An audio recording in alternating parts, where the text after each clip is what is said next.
Welcome, sleepy traveler. You've arrived at a quiet space made just for you. My name is Valarie, and I am here to guide you gently into rest, to help ease your mind, soften your body, and drift you toward a peaceful, uninterrupted sleep.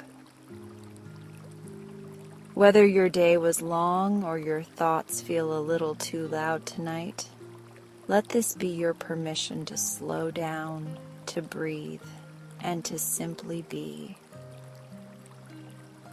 There's nothing more to do now. Just allow my voice to be your guide as we begin this gentle journey toward deep, nourishing rest. If you're new here, subscribe for sleep content like this, and like this video if you find it enjoyable.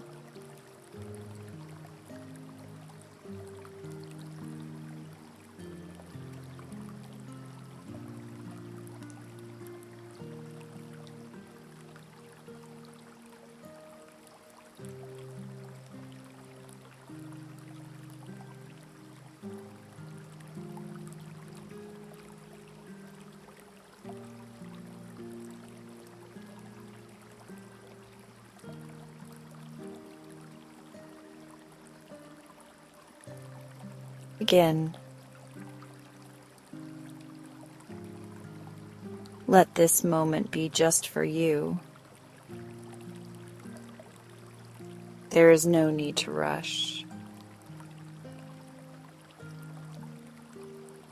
No need to be anywhere else.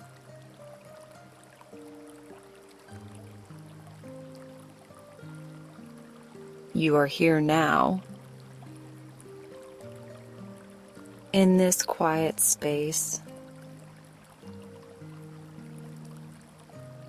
and everything around you can pause.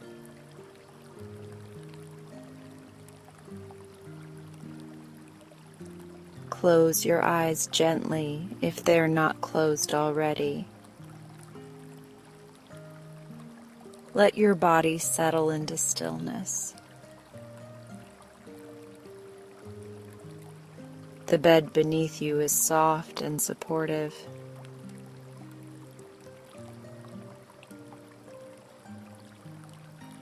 It's here to hold you, like a quiet cloud made just for you. Breathe in slowly.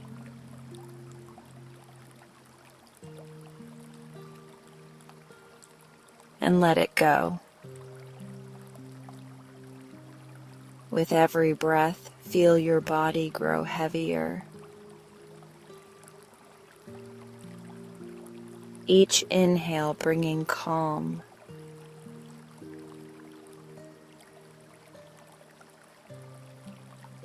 Each exhale inviting release.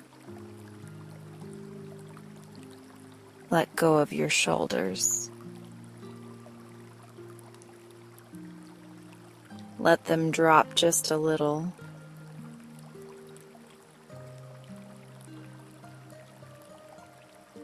Let the muscles around your eyes soften, and the corners of your mouth fall into ease. You've done enough today.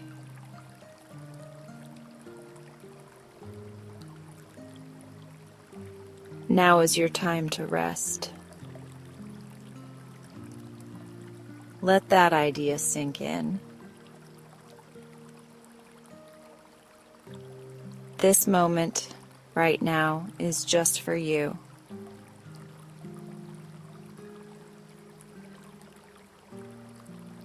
Allow your breath to find a natural rhythm.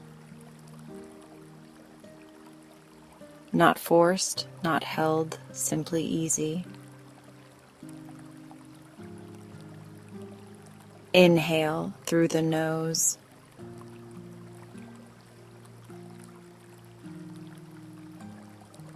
And exhale gently out the mouth. Feel your body respond to that rhythm, settling into its natural wisdom.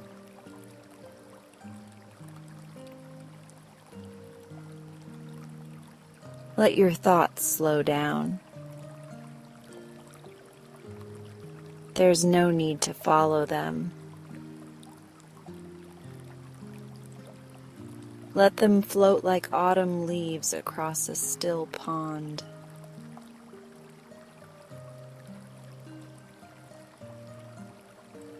Notice them, then let them pass. With each breath, feel your chest rising and falling. A gentle wave, moving at your own pace.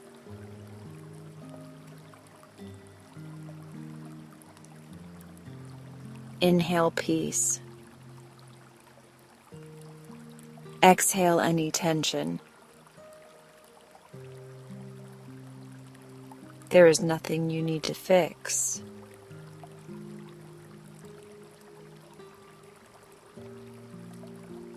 There is nothing you need to figure out.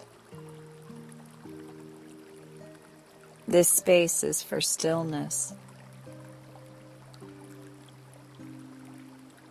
for quiet,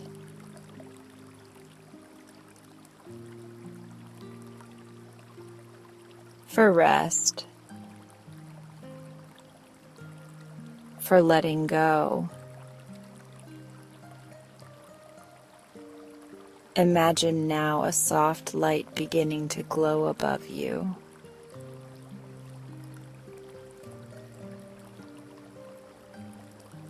A gentle golden light, warm and comforting. It floats above your body and begins to wash over you slowly.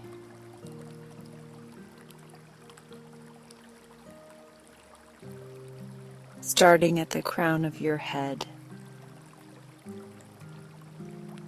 It melts downward, relaxing your scalp, your forehead, your cheeks.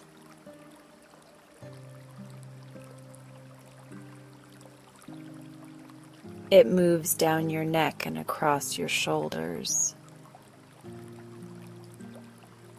loosening any tightness there. It travels along your arms,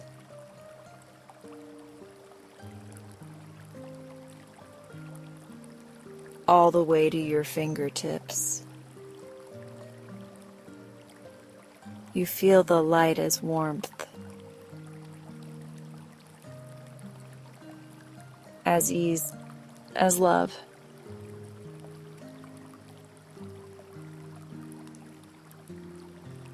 Let it flow into your chest, where your heart beats gently. Let that rhythm slow and soften.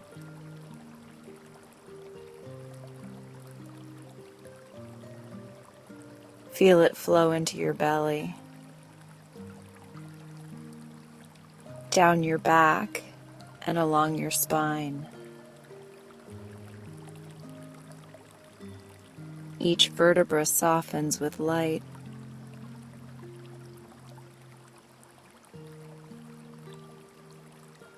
The tension unwinds like thread. Now it flows into your hips, your thighs, your knees.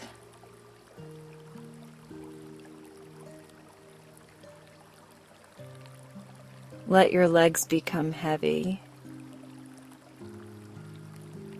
heavy and warm, completely at ease.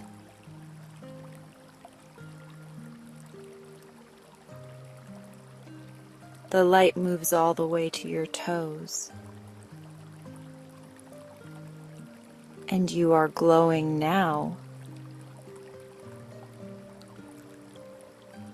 radiating stillness.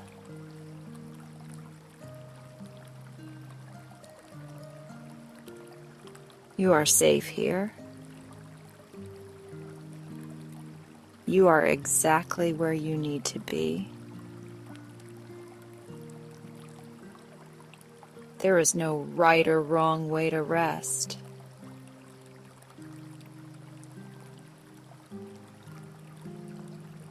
Just let it happen.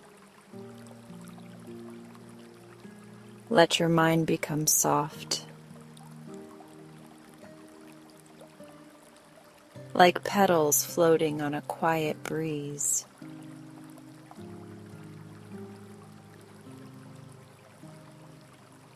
Let the world around you blur and fade. It doesn't need your attention right now. You've given so much of yourself today.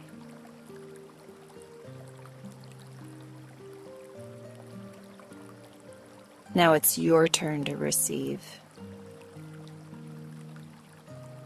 To receive calm. To receive peace.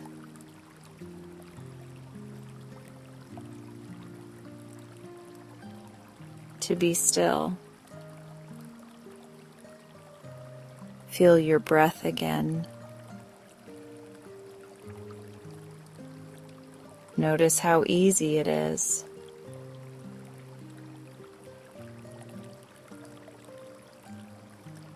You are already moving deeper, drifting, floating,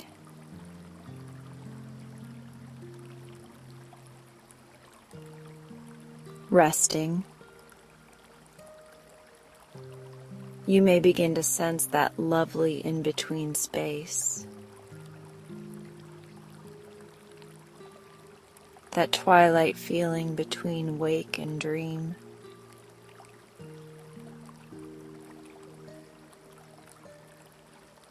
It's okay to float there for a while.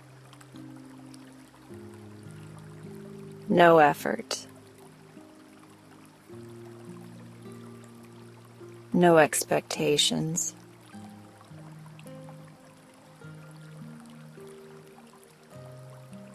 Only stillness.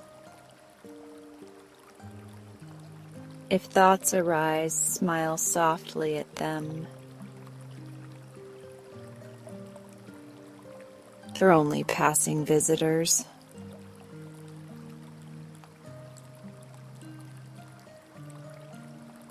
They'll move along on their own. Bring your attention back to your breath.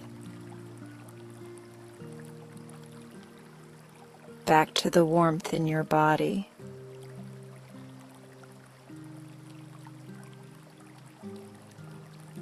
Back to the softness in your heart. Let your inner world open up. Quiet, dreamy, glowing.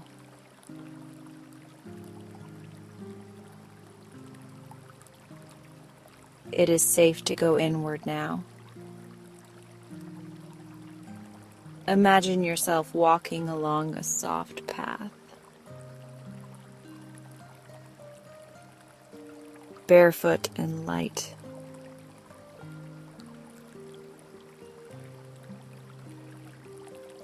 The stars twinkle above you. The breeze gentle against your skin. Each step carries you closer to sleep.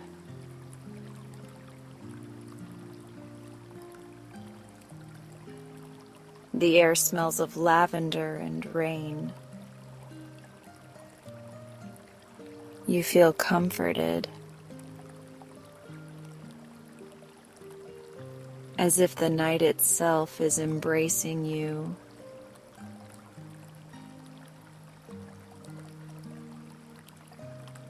With every breath, you move further into peace, deeper into your body's wisdom. Trust it.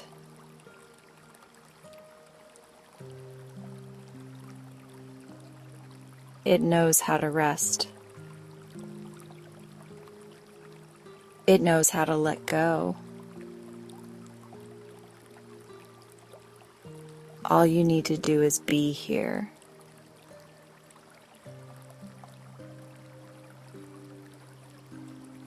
Let your eyelids grow heavier. Let your thoughts grow dim. And let yourself slip into softness.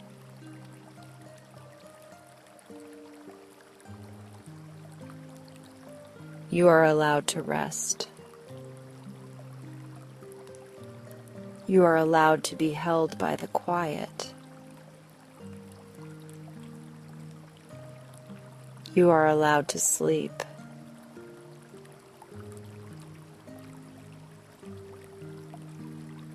Notice the stillness growing deeper, the way your breath slows, the way your heart settles.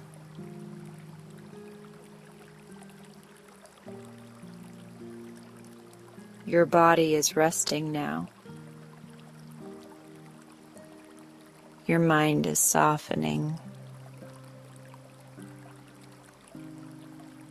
You are floating.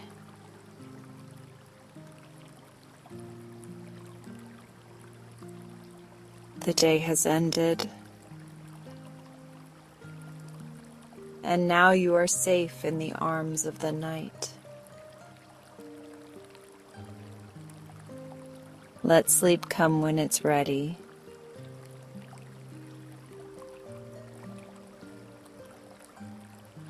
For now,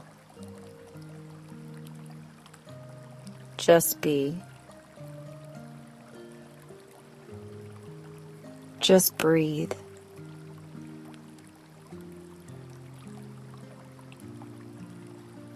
Just rest.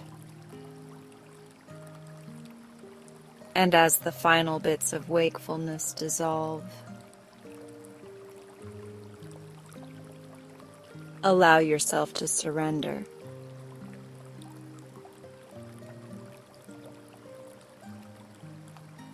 And enjoy tonight's bedtime story.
The gate shrieked like it was warning me to turn back. I hesitated on the gravel path, one hand gripping the cold iron latch, the other tightening around the strap of my bag. Beyond the gate, the hedges rose high and wild, thick with leaves that whispered in the wind, as if the house behind them had a secret it wasn't sure I was ready to hear. My car sat idling at the edge of the property, the trunk full of boxes I'd packed in a daze. I could still smell the city on my clothes, exhaust, coffee, a hint of old elevator grease. But here, the air was sharper, green, like the world had been scrubbed of noise and left humming with only the pulse of the wind. I pushed the gate open, and the hinges groaned as if they hadn't moved in years. The gravel crunched under my boots as I walked the path, my breath fogging in the cool air. My chest was tight, heavy with the exhaustion that had driven me here. Not just the miles from my apartment, but the slow erosion of the last year. The too loud office, the too silent nights, the hollow space left by a breakup that had felt more like an unraveling than an ending. I'd told myself this was temporary, just a few weeks in the cottage while I figured out my next step, a chance to clear my head.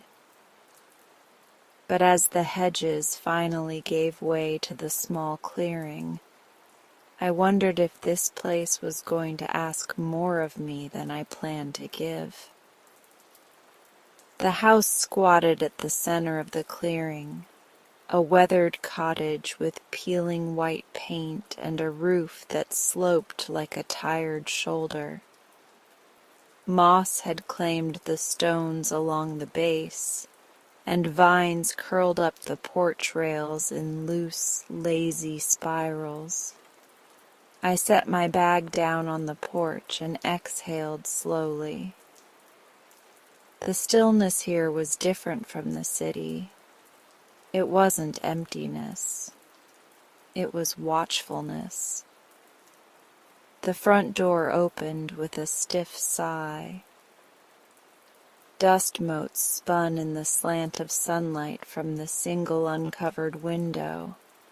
The air smelled like wood and thyme, faintly sweet, faintly damp. I didn't explore much, just enough to know that the rooms were small and simple, the furniture sparse but solid. The cottage hadn't been lived in for years, but it didn't feel abandoned. It felt paused, like someone had stepped out mid-thought.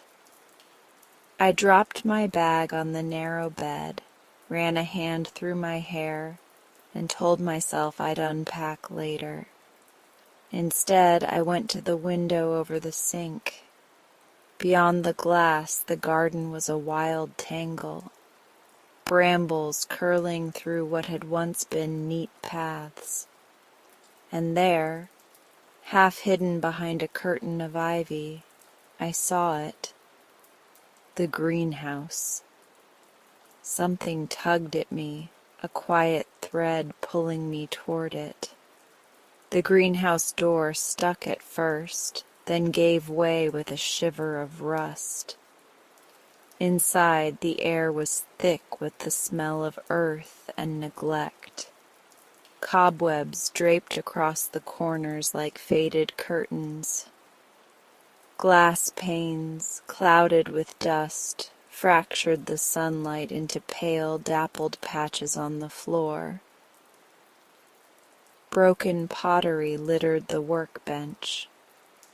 A clay pot lay cracked in two, dirt spilling like a small landslide across the wood. I knelt to sweep the mess into a pile, my fingers tracing the grooves in the old bench. And that's when I saw it.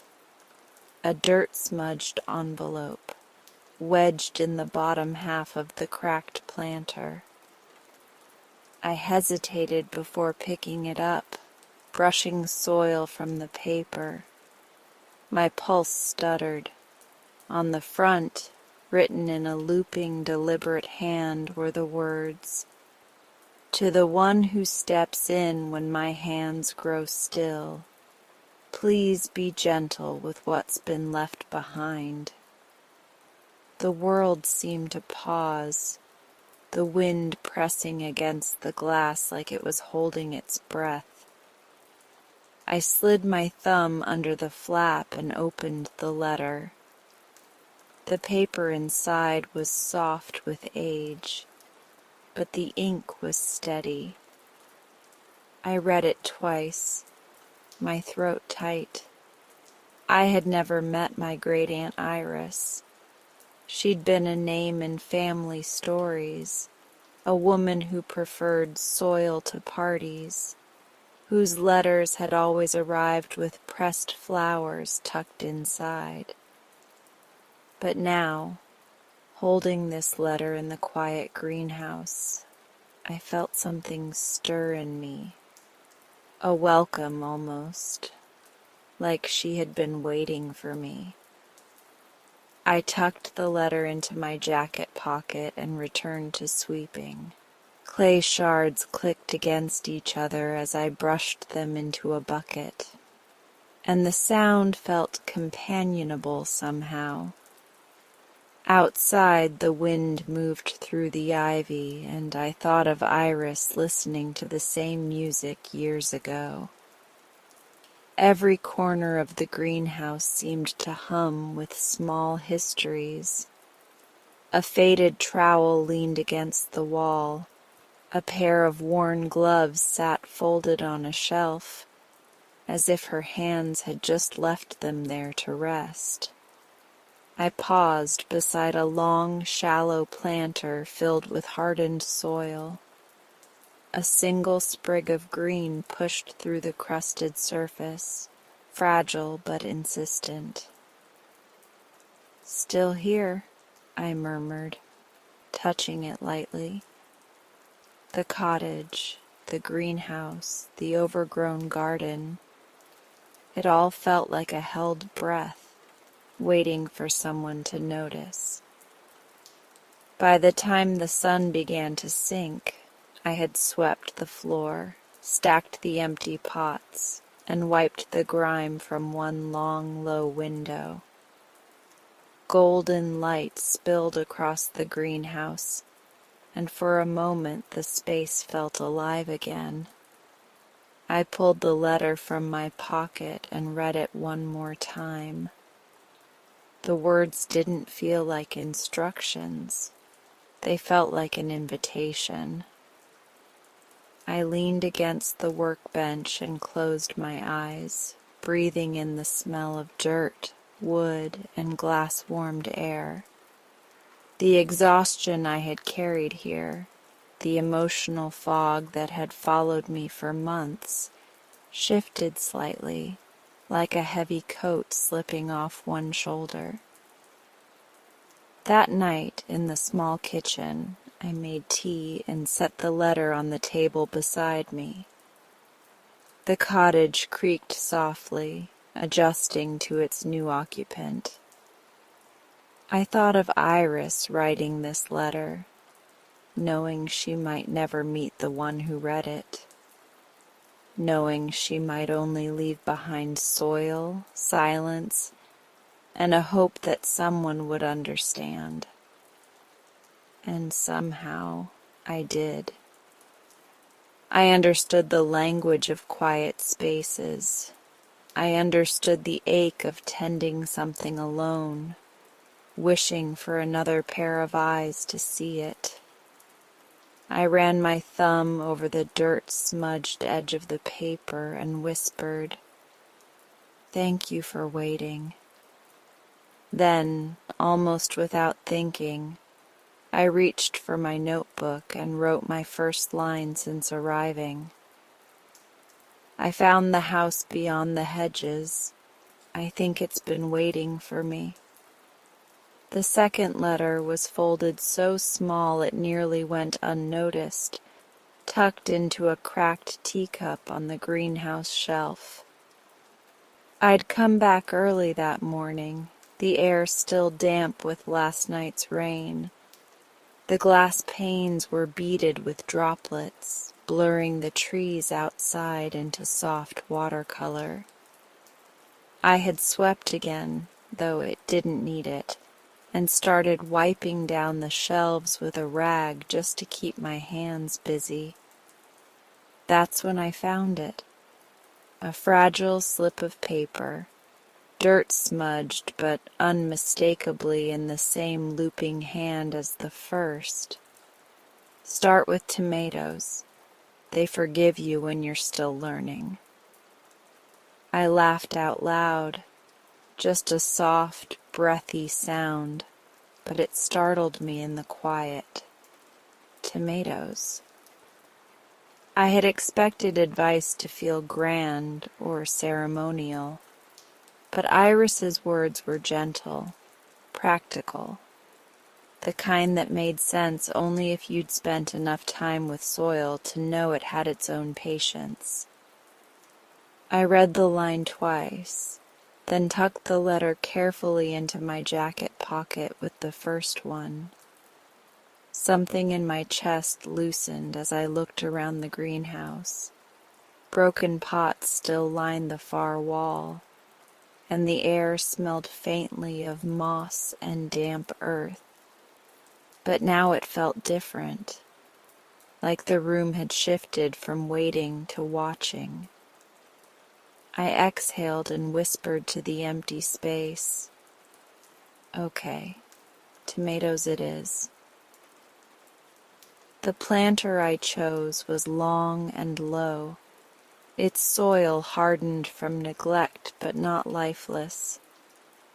I knelt beside it, pressing my palm against the earth, and felt a tiny thrill as the dirt crumbled beneath my fingers.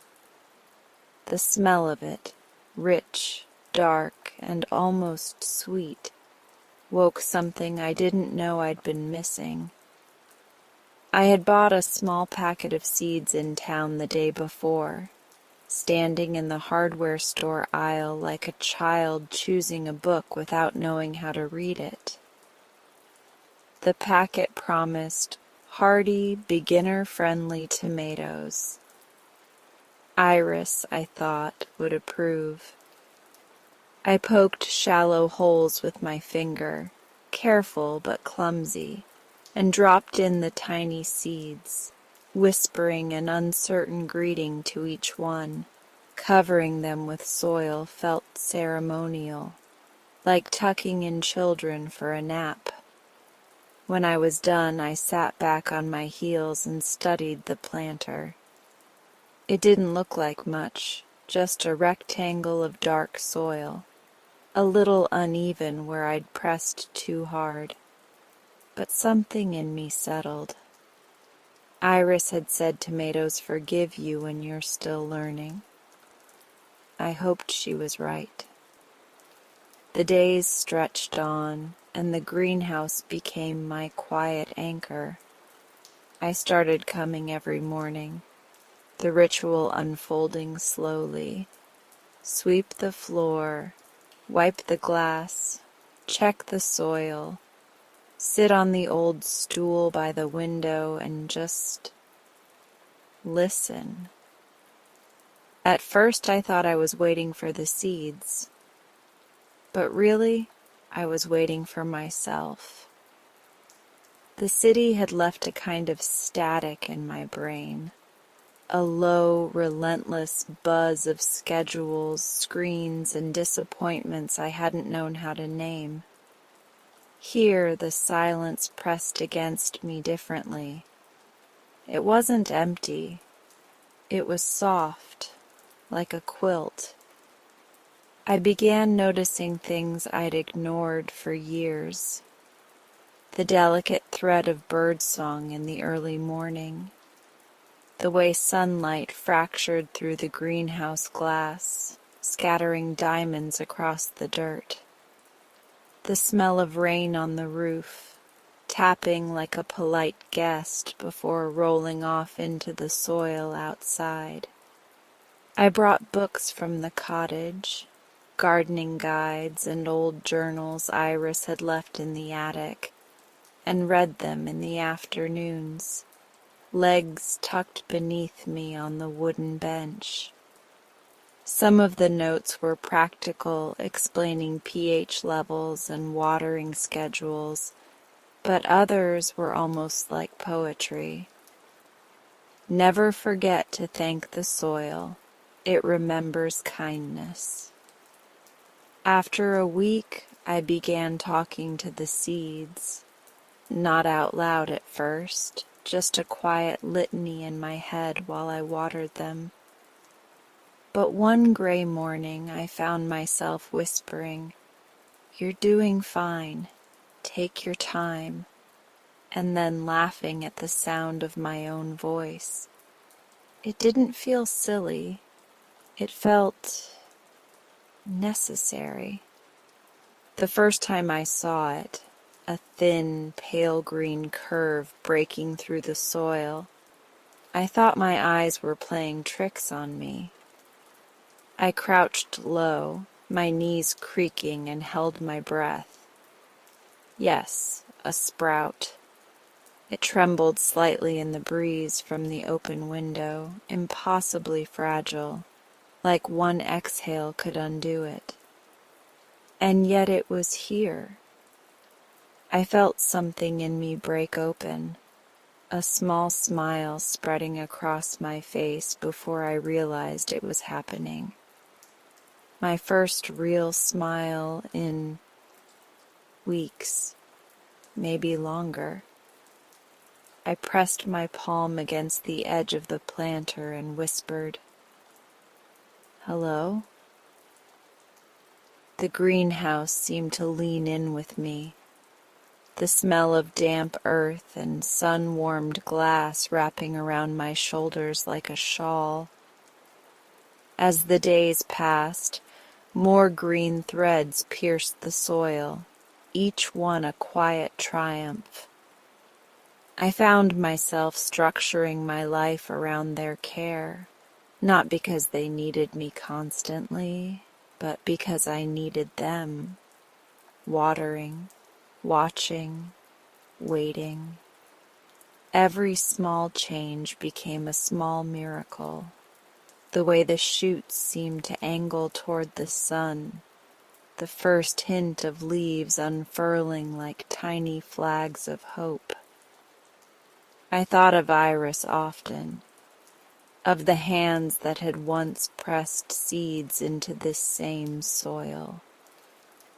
I imagined her reading one of her own letters in this light, brushing soil from her fingers and feeling the same low, steady warmth I felt now. The presence in the greenhouse wasn't mystical. It wasn't a ghost. It was memory, layered and patient, like the rings in a tree trunk. I started leaving the door open while I worked, letting the breeze flow through. Birds hopped closer along the path, curious. One morning a robin landed on the windowsill, head cocked, and stayed there as I misted the seedlings.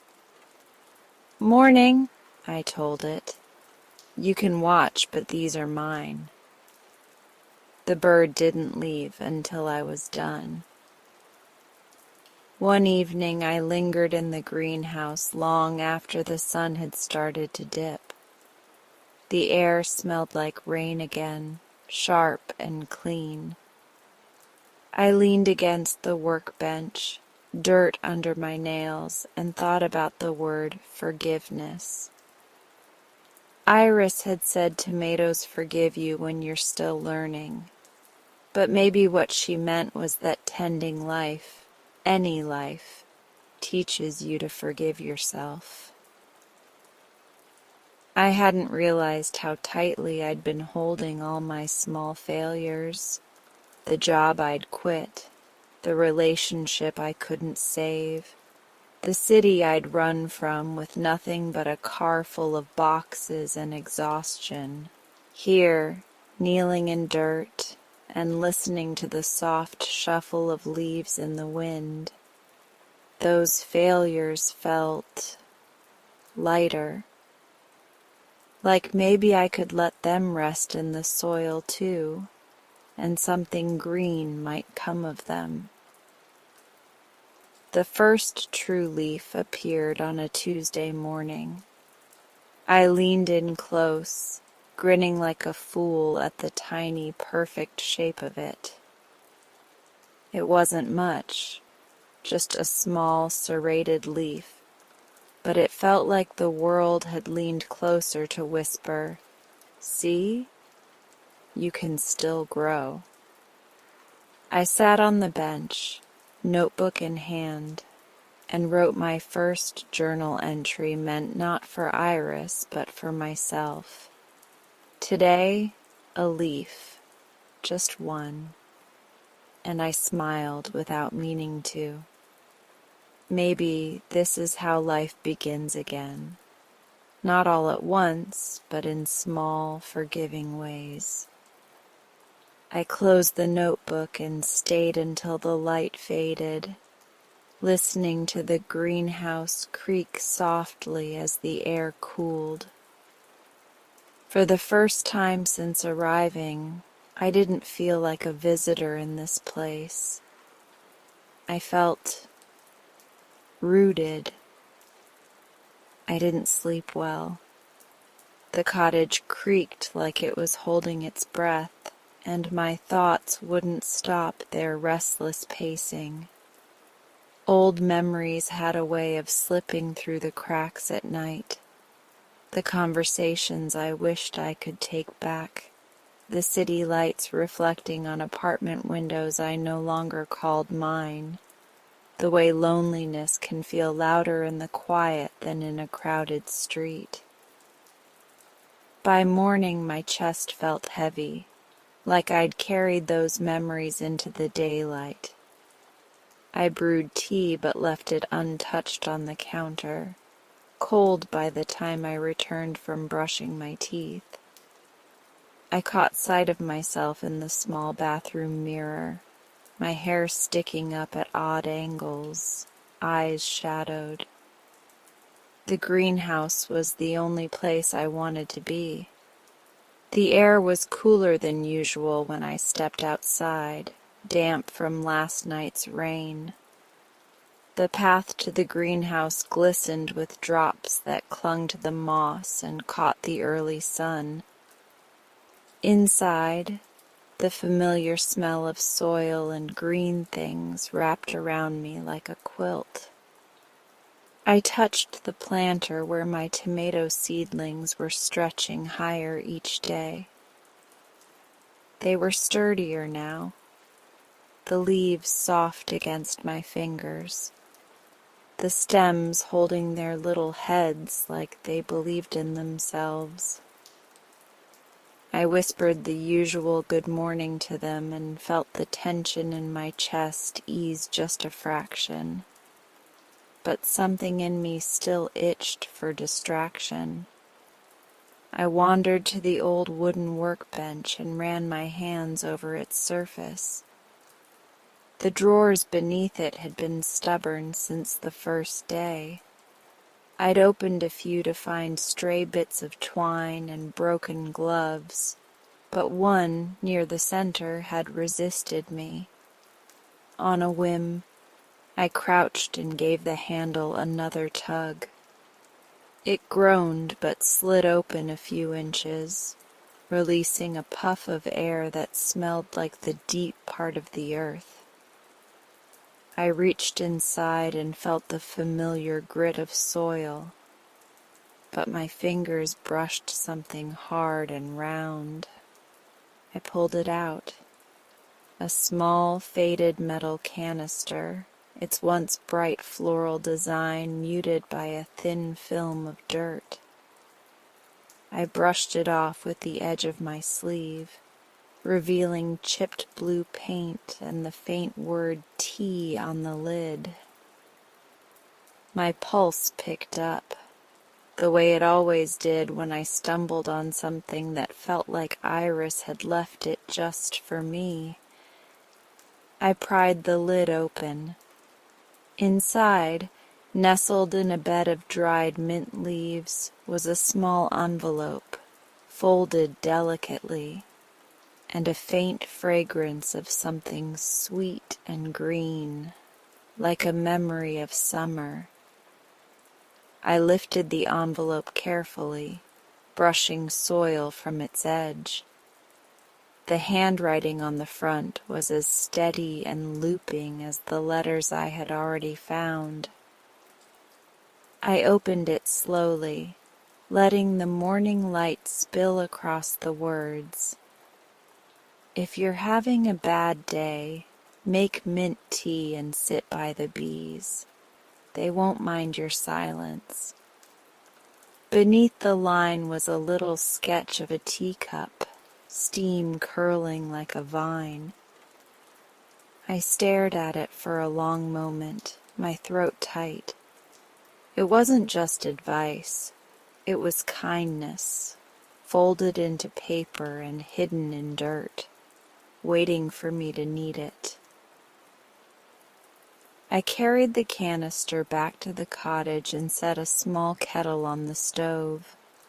The dried mint crumbled softly between my fingers as I measured it into the strainer. The scent bloomed immediately, filling the air with something bright and alive. I closed my eyes and inhaled, letting it push the restless night out of my lungs. When the water boiled, I poured it slowly, watching the steam curl up and disappear into the sunlight that angled through the window. I cupped the mug in both hands, the warmth seeping into my fingers, and walked back outside.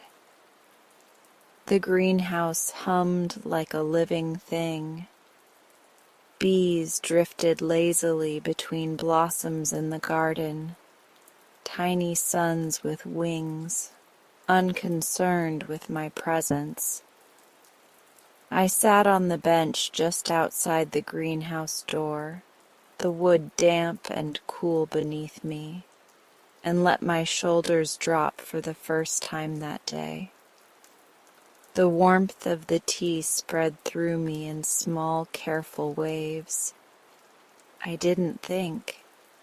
I didn't need to. I just sat. I watched the bees float from flower to flower, their soft bodies dusted with yellow. I listened to the wind move through the ivy that clung to the greenhouse walls, the faint creak of glass panes adjusting to the sun. A robin hopped across the fence, paused and shook itself, sending droplets flying.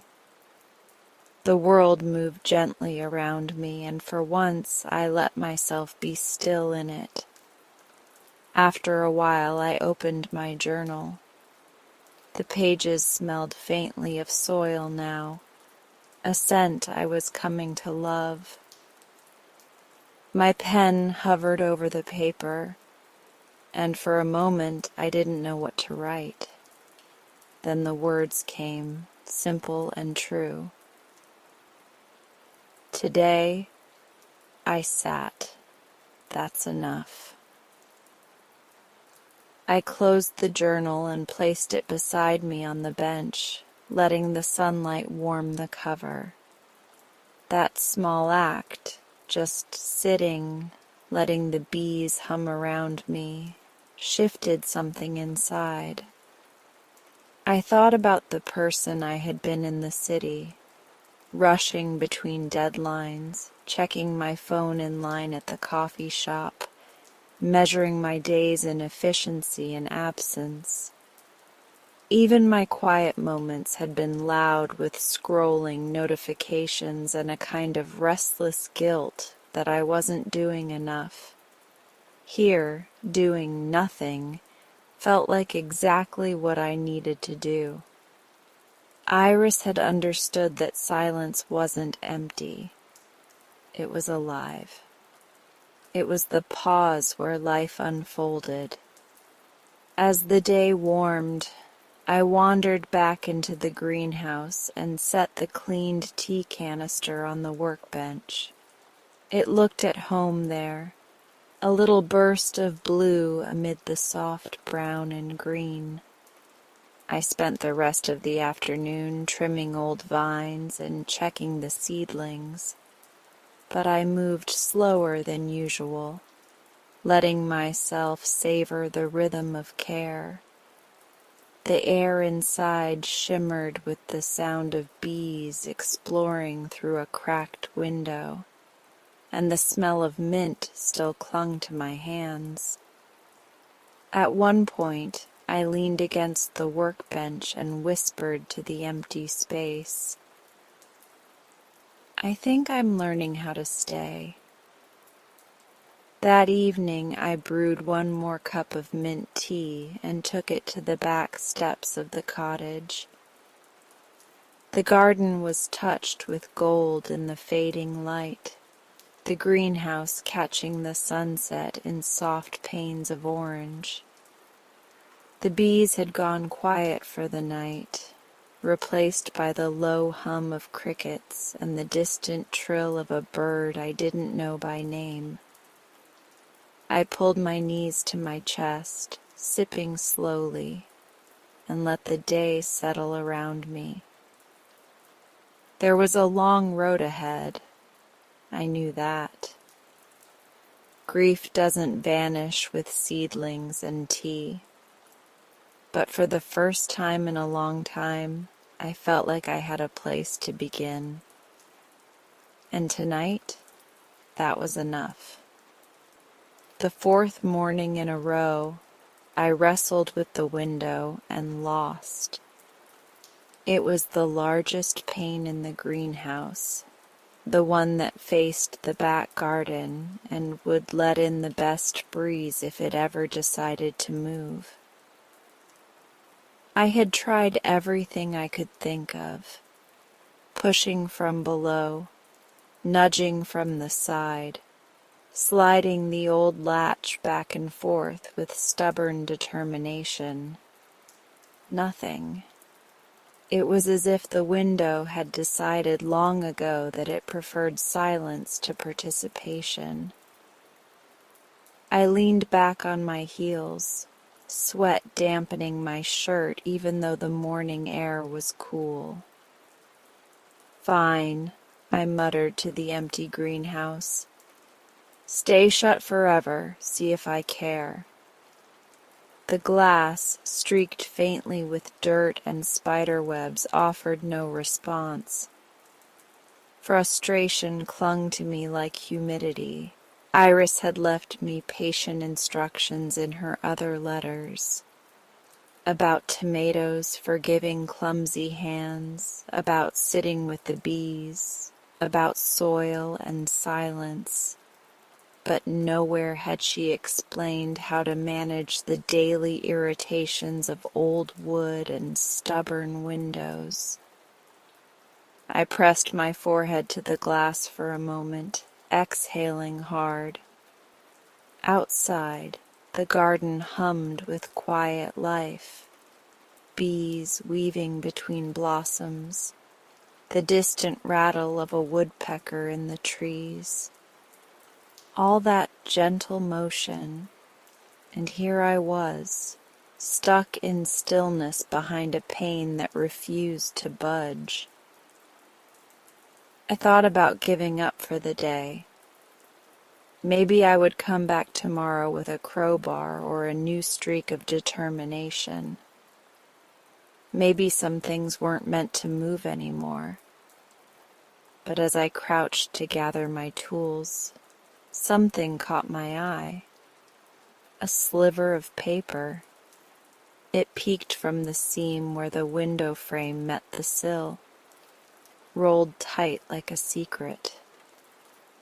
At first I thought it was an old scrap of insulation or a wasp nest long abandoned. But when I brushed away the layer of dust and dirt, my fingers recognized the texture immediately. Paper. My heart kicked up, the way it always did when I stumbled onto Iris's voice waiting in some forgotten corner. "Careful," I teased the edge free. It resisted at first, the wood clinging to it with the stubbornness of years, but eventually the tiny scroll slid out, smudged with the marks of its hiding place. I unrolled it slowly, holding my breath. Some things are meant to be pried open slowly. The light will come. The letters were the same looping, steady hand as all the others. I sank onto the wooden bench, letting the words settle in me. It wasn't about the window. Not really. I traced the sentence with my thumb, feeling the truth of it bloom in my chest. Some things, the earth, the heart, the memories you keep trying not to touch, aren't meant to be forced. They need gentle hands, time, patience, a slow kind of courage.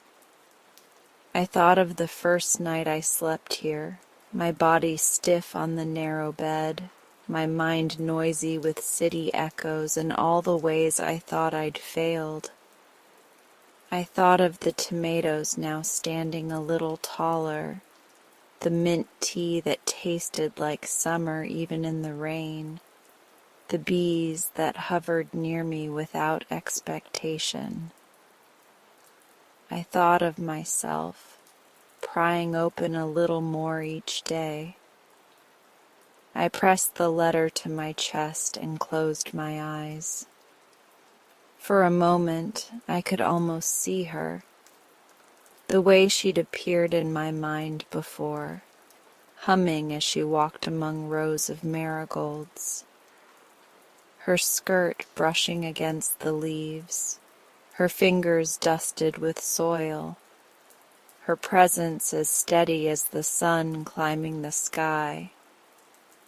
I whispered, "I hear you," to the empty greenhouse. Something in the still air answered, not in words, but in the quiet warmth that bloomed in my ribs. That night, I dreamed of her again. In the dream, the greenhouse was alive with color. Sunlight poured through the windows, spilling across bright rows of marigolds and zinnias, painting the soil gold. Iris moved among them with her hands full of blossoms, humming that low, tuneless melody that threaded through all my memories of her letters. She paused at the stubborn window, placed her palm against the glass, and turned to me with a smile. "It will open," she said, "when it's ready." When I woke, morning light slanted through the cottage window, soft and forgiving. I walked to the greenhouse with bare feet, carrying my mug of tea like an offering. The air was cool and damp, still carrying the night's memory. I approached the window with no tools this time, no forced determination. I just placed my hands gently on the frame and exhaled. And then I lifted. The window slid upward with the quietest sigh, like it had only been waiting for me to stop demanding and start listening. Cool air rushed into the greenhouse, carrying the scent of damp soil and new life. My hair lifted in the breeze, and for a moment I laughed, full and unguarded, the sound bouncing off the glass. The rest of the day passed in a rhythm I hadn't known I needed. I left the window open, letting the greenhouse breathe while I worked. I repotted a few seedlings, hummed under my breath, and watched the bees drift in and out through the new doorway of air and light. The space felt different now, not just warmer or brighter, but softer, as if the house and garden had exhaled along with me. I tucked Iris's letter into my journal that evening and wrote my own reply beneath it. I understand. I am opening slowly too. And today the light came in. That night, the cottage felt less like a borrowed shell and more like a place that could hold me.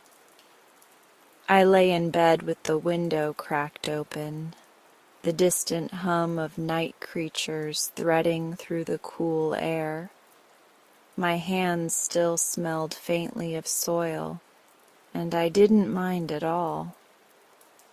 Before I drifted to sleep, I thought of the window, the way it had finally given way, and felt a small, sure truth settle in me. I was beginning to believe in slow miracles. The last of the ivy came down on a soft afternoon, the kind that smelled of sun-warmed earth and new leaves.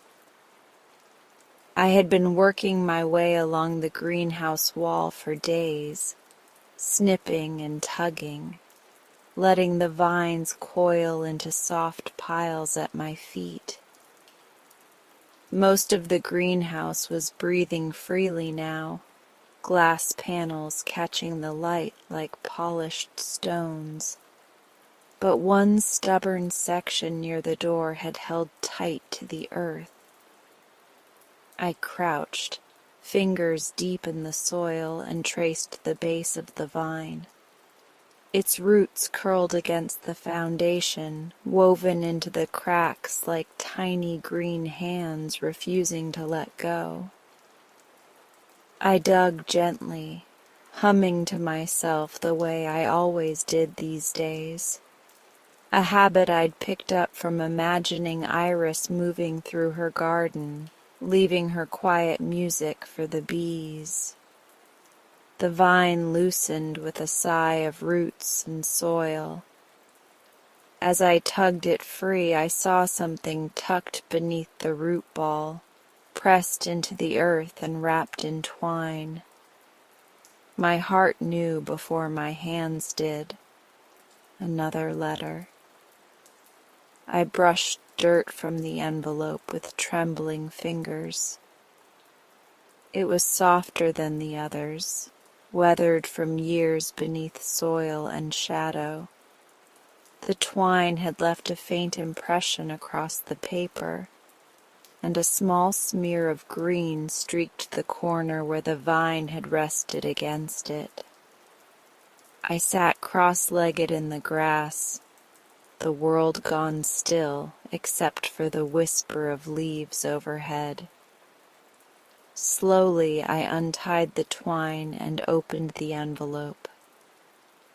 The paper inside was folded in thirds, and Iris's handwriting, familiar now as a friend's, spilled across the page, graceful even in age.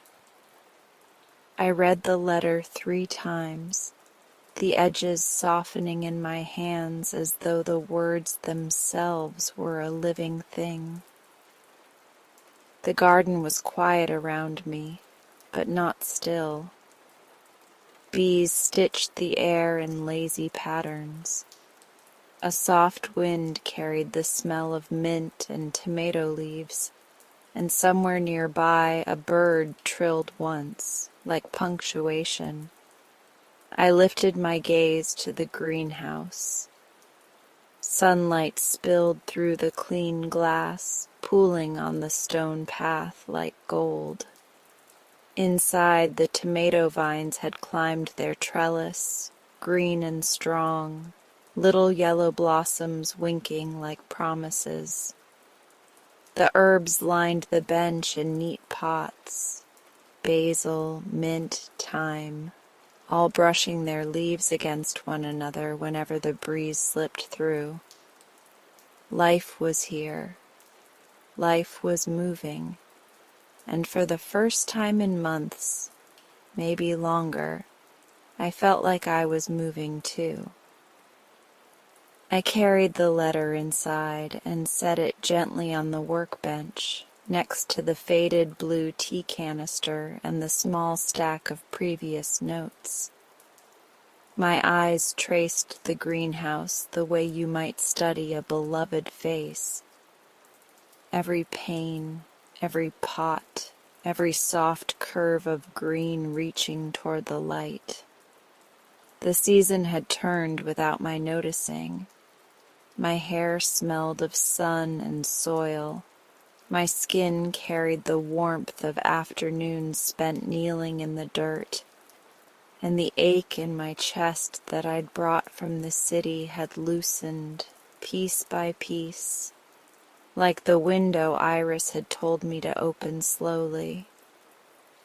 I thought about my old apartment, the narrow rooms, the constant noise, the life that had begun to feel like a jacket 2 sizes too small. I thought about the job I had left and the endless cycle of waking up to alarms, rushing toward things I didn't love, and collapsing into sleep before I'd even really lived the day, and I realized I couldn't go back. That evening I took a piece of scrap wood from the shed and painted the words in careful, uneven strokes. The little greenhouse, still growing. The paint bled slightly into the grain, but I didn't mind. Imperfect things had their own beauty here. I hung the sign above the greenhouse door just as the sun began to sink, casting the garden in the kind of soft light that makes the world feel like it's holding its breath. When I stepped back, I felt something catch in my chest, not pain, but fullness. This was mine now. Not the land, not the walls or the glass, not even the plants, but the act of tending, the daily miracle of small living things asking only for water, light, and time, and the promise I had made, silently, to keep something growing. The next morning, I planted the zinnias. Iris had mentioned them in one of her earlier journals, a single line that had stayed with me. Zinnias are small suns. They remind me to keep smiling at the sky. I pressed the seeds into the soil along the cleared edge of the garden path, my fingers steady, my breath even. The earth crumbled between my hands, soft and dark and forgiving. "Here," I whispered, covering the seeds with a careful layer of soil. "You're home now." The sun warmed my back, and the greenhouse hummed behind me, glass and air and bees all in gentle conversation. Life in the cottage settled into a rhythm that felt almost like music. Mornings were for the garden, watering, weeding, checking on the seedlings that seemed to grow taller each day. I had begun talking to them out loud, the way I once thought only eccentric gardeners did. But here, words felt like part of the tending. Afternoons were for the greenhouse, where the air held the warm, damp scent of leaves and earth. I would sit on the bench with a cup of mint tea, journal open, and let the sunlight turn the pages gold. Evenings were for the cottage, where I cooked simple meals, tomatoes roasted with garlic, bread toasted with fresh herbs, and left the windows open to let the smell of the garden drift in. I slept with Iris's letters tucked into the drawer beside my bed. One night, a storm rolled over the hills, the kind that rattled the windows and painted the sky with brief electric veins. I lit the storm lantern, hers, now mine, and curled up in the greenhouse, listening to rain drum the glass. The air smelled of wet soil and memory. My reflection wavered in the glass, and for a moment I could almost imagine Iris sitting across from me, humming as she always did in my dreams. "I kept it growing," I whispered to her, tracing the rim of the lantern with my finger. The wind rose, rattling the ivy I hadn't yet cut from the fence, and the greenhouse seemed to hum in approval. By the time the zinnias bloomed, the garden felt like a world apart. Their petals opened like soft fireworks, orange, yellow, deep pink, tiny suns smiling at the sky just as Iris had promised. The tomatoes were ripening, heavy and warm to the touch. Bees danced between the blossoms like notes in a song. I hung another small sign, hand-painted, on the inside of the greenhouse. Keep something growing. It wasn't just for me. It was for anyone who might find this place one day, years from now, when my own hands had grown still. I hoped they would feel the same welcome Iris had given me, the quiet invitation to stay, to listen, to kneel in the dirt and start small. Tonight I sit on the bench outside the greenhouse, the last light of day turning the glass to gold. My journal rests on my lap, the pages soft from use, and I write my final entry for this chapter of my life. The pen stills, and I lift my head to watch the bees settle into evening. The petals sway in the breeze, and the sun slip behind the trees. The little greenhouse is quiet, but it's a living kind of quiet, a still growing kind of quiet, and for the first time in a long time, so am I.